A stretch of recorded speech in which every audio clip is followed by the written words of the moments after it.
గత నెల రోజులుగా త్రాగునీటి సమస్య ఎదుర్కొంటున్న పాపనేపల్లి గ్రామానికి ఎట్టకేలకు పరిష్కారం లభించింది. గార్లదిన్నె మండలం పాపనేపల్లి గ్రామానికి పంచాయతీ బోర్లు అందుబాటులో లేవు. దాంతో వారు పంచాయతీ బోర్లు అందుబాటులో లేకపోవడంతో సత్యసాయి వాటర్ స్కీమ్ త్రాగునీటిపైనే వారు ఆధారపడి నీరు పొందుతున్నారు.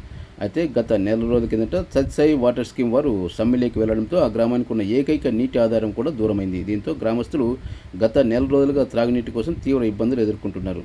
విషయాన్ని తెలుసుకున్న ప్రతిపక్ష నాయకులు మీడియా గ్రామానికి వెళ్ళగా గత నెల రోజులుగా త్రాగునీటి సమస్య ఎదుర్కొంటున్న తమను ఎవరూ పట్టించుకోవట్లేదని స్థానిక ఎమ్మెల్యే పైన ఆరోపణలు చేశారు. విషయాన్ని తెలుసుకున్న స్థానిక ఎమ్మెల్యే బండారు శ్రావణి వెంటనే అధికారులను ఆదేశించి గ్రామంలో త్రాగునీటి సమస్య లేకుండా చర్యలు చేపట్టాలని ఆదేశించారు. విషయాన్ని తెలుసుకున్న మండల పరిషత్ డెవలప్మెంట్ అధికారి గోపాల్ సిబ్బందితో వెళ్లి త్రిమంపేట సమీపంలోని ఓ రైతు పొలం నుంచి పాపనేపల్లి గ్రామానికి వెళ్తున్న సత్యసాయి వాటర్ స్కీమ్ పైప్ లైన్కు అనుసంధానం చేస్తూ కనెక్షన్ ఇప్పించారు. దీంతో గ్రామానికి త్రాగునీటి సమస్య తీరినట్లయింది. అయితే ప్రస్తుతం ఇది తాత్కాలిక పరిష్కారమేనని, గ్రామానికి 46 లక్షలతో కొత్త నీటి పథకం మంజూరైనట్లు ఎంపీడీఓ గోపాల్ తెలిపారు. ఎమ్మెల్యే కృషితో ఈ స్కీము మంజూరైనట్లు ఆయన పేర్కొన్నారు.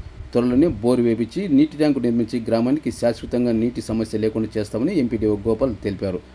అలాగే మండల కేంద్రమైన గార్లదిన్నెలో ఎంపీడీఓ ఆఫీసుకు సమీపంలో ఉన్న వినాయక్ నగర్ కూడా త్రాగునీటి సమస్య తీవ్రంగా ఉంది. అయితే గ్రామస్తులు గతంలో 2-3 దఫాలుగా ఎంపీడీఓ ఆఫీసుకు అదేవిధంగా తహసీల్దార్ ఆఫీసుకు వెళ్ళి అర్జీలు సమర్పించినప్పటికీ సమస్య పరిష్కారం కాలేదని వారు ఆవేదన వ్యక్తం చేస్తున్నారు. విషయం తెలుసుకున్న ఎంపీడీఓ గోపాల్ అక్కడ కూడా పైప్ లైన్ ఏర్పాటు చేయించి వినాయక నగర్కు త్రాగునీటి సమస్య పరిష్కరిస్తున్నట్లు ఆయన పేర్కొన్నారు.